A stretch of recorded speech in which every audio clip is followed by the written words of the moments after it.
Rain, Pakoras, and Dadi's old recipe. Welcome to Read with Rimmi. We read, we grow. The rain was tapping on the window panes, soft yet steady, like nature's own rhythm playing in the background. 12-year-old Ruhi sat cross legged on the floor near the window, her chin resting on her knees, watching the droplets trickle down like little dancers racing to the bottom. The smell of damp earth and swaying trees made the moment feel even more peaceful, until something even more exciting reached her nose. Is that carom seeds? Wait, Dadi's making pakoras! In a flash, Ruhi was off the floor and rushing straight into the kitchen. There stood her Dadi in a soft floral cotton sari, her silver hair neatly tied in a bun, gently stirring something sizzling in the deep pan of oil. The kitchen felt warmer than ever. Dadi, can I help, please? Ruhi beamed. Of course, but first go wash your hands and make sure your hair is tied.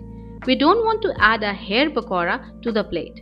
Dadi teased, her eyes twinkling. They both chuckled. Ruhi returned quickly and took her place beside Dadi. She began mixing the chickpea flour batter while Dadi handed her sliced onions and green chilies. Dadi, how do you always make it taste so perfect? Ruhi asked, truly curious. Dadi paused for a moment, her smile softening into something thoughtful. You know, Ruhi, when I got engaged, life was very different. No fancy mixers, no gas stoves, not even a refrigerator. We had a small clay stove and a handful of ingredients most days. Ruhi's eyes widened as she looked up at her Dadi. So, what did you do when guests came over?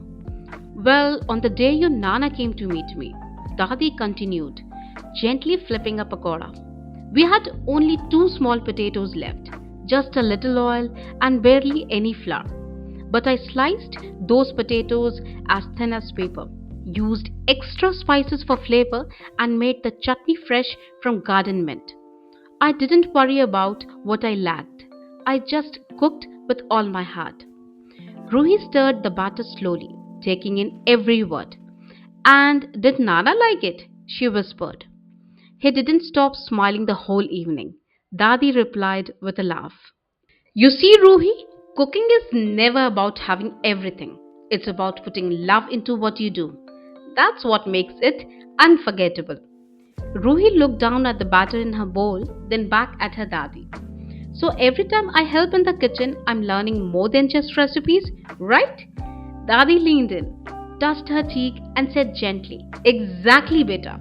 You are learning how to love, how to share, and how to turn a rainy day into a memory.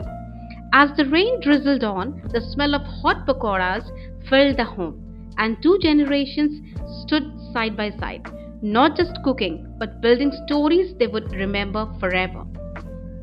So, moral of the story, you don't need a lot to make something special. Just a little love, a little courage, and a recipe straight from the heart. Thanks for listening. We are learning and growing together.